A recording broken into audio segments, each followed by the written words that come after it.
ilmselt ka varem ka ema piisavast armastusest ilma jäämine on tekitanud selle, et ma olen suhtesse läinud naiselt ootama oma ema armastust, mis on nagu puudu jäänud.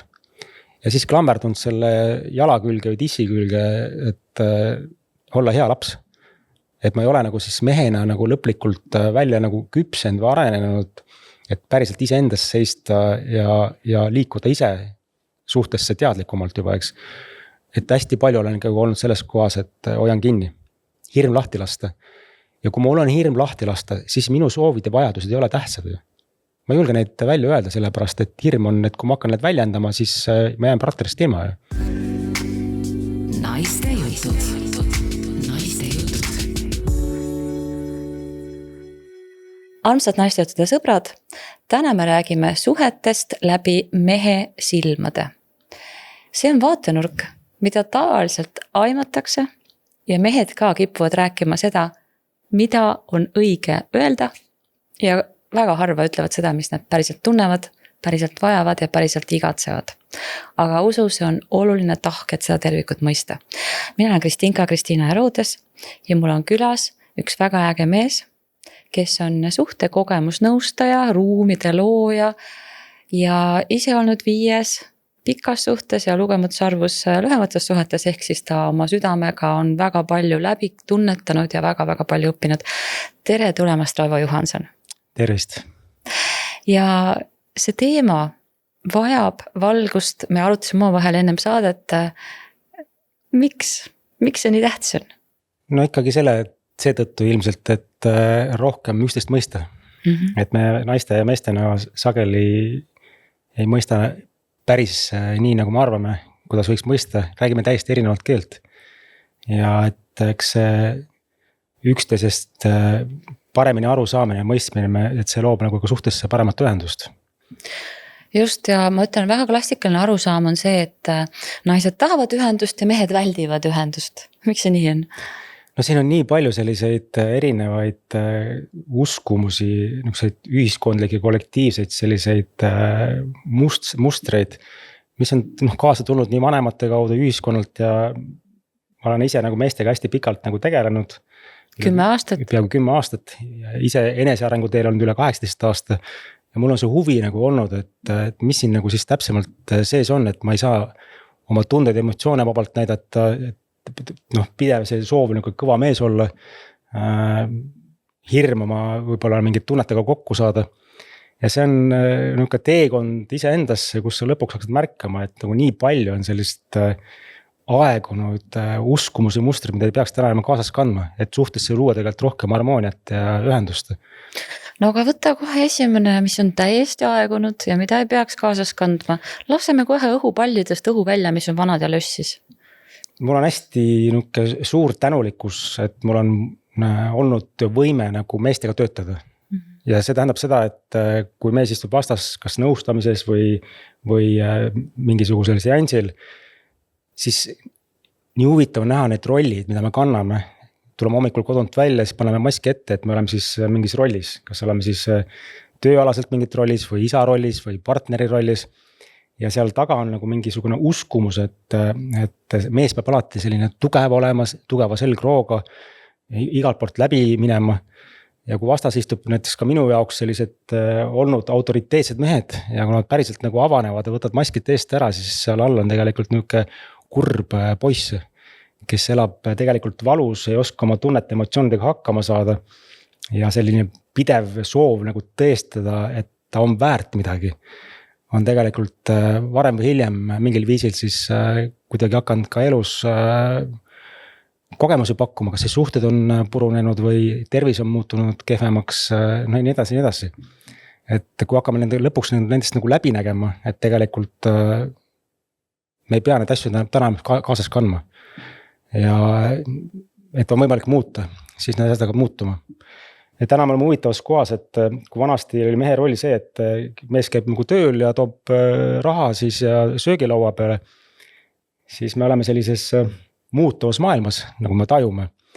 Ja naised on oma olemuselt sellised usaldavamad ja kiiremini liikujad. Ja kui naine tuleb täna nüüd koju, ütleb, et kuule sellest toidu toomist ei ole enam kasu, et millal me arenema hakkame, siis mees tõmbab kinni ennast, et mis asi see nagu on. Sa oled seda palju kordi näinud selle 10 aasta jooksul. Jah, tõesti. Te teete nii, aga miks see siis nii läheb? No sama asi, et puudub selline usaldus esiteks elu suhtes ja väga kinnistanud ratsionaalne nagu vaade üldse elule, kuidas asjad käivad. Et see on nagu tekitanud selle, et hirm on seal taga tegelikult, et ma ei julge nagu avaneda, sest ma ei tea, mis sealt nagu tuleb, mis saama hakkab. Ja läbi selle tegelikult siis tõmban ennast nagu põhimõtteliselt nagu kinni või krampi. Ja naine võibki pealt vaadata, et tegelikult vaatad, et kõik peaks nagu hästi suhtes olema, aga mees on nagu eemaldub, on kuidagi lukus ja ei saa aru, mis mehega toimub. Ja täna ei ole väga palju mehi, kes päriselt julgevad nagu siis avatult jagada neid teemasid. No sellepärast sa oledki siin, et selle aastal on vaja rääkida ja neid mehi on ikka teatavasti sotsitiku tulega taga, aga ma naistejuttudes ikka leiame. Aga see on tõesti klassikaline muster, isegi kui on selline pealtnäha sõbralik vestlus, aga kui seal on oht, et tulevad sügavamad kihid mängu, kas või paljude meeste jaoks hakkab see piir juba sellest, kui mängu tulevad emotsioonid, me võiksime rääkida ainult ratsionaalsetest asjadest, kuidas kodumajapidamine on korraldatud, kes kui palju seal teeb, ja et kui tihti ikka aknad pesta, see on väga mugav minust, enamus mehi väga hea meelega räägivad sellest. Ja nii kui sa tahad minna emotsioonide kihi peale, mis on ju palju juba rohkem sissepoole, siis mees hea meelega lahkuks selleks vestlusest ja isegi ma olen kuulnud sellist asja, ütlebki otse, ma ei taha sellest rääkida, küsid, aga miks ei taha, ebamugav. Mul oli üks mees klient käis nõustamises ja tal oli naisega sama teema, et ta tegelikult töötas sellise laeva peal, oli 2 nädalat tööl, 2 nädalat nagu vaba. Iga kord, kui ta koju tuli, ta tundis tohutut rõõmu, et saab naisega uuesti kokku. Ja tohutult siis panustas sellesse, et suhe nagu toimiks, tegi need samad asjad kõik ära, et aitas kodupidamistöödes, vahetas rehvid ära, pesi tegi korda ja nägi, et naine hakkab kuidagi nagu kogu aeg eemalduma selle asemel. Ja ta ei saanud aru, mis toimub. Ja kui ta käis nõustamises, siis ma mingi hetk küsisin, et kas sa oled nagu naisega nagu avatult nagu rääkinud sellel teemal üldse, ausalt ja avatult. Ei ole, et mis ma ikka siin umbes räägin. Et ma ju näitan, minust on hästi klassikaline, mina olen muidugi naine, ega mina ei tea, mis tunne on mees olla. Ja üldse ei pretendeeri sellele, mehed on mehed ja naised on naised. Ja igaus, kes kuidas oma sugu defineerib, ka see on okei.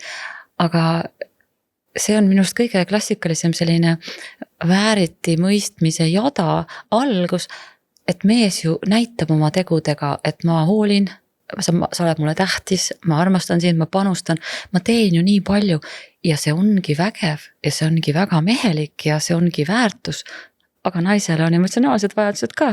Just, me tahtsingi sinna jõuda, et nende suhe nagu muideks läkski lõhki. Ja siis, kui oli läbi saanud, siis ma küsisin, et sul ei ole midagi kaotada enam, et räägi ausalt naisega, et mis siis nagu puudu oli. Et ma ju tegin.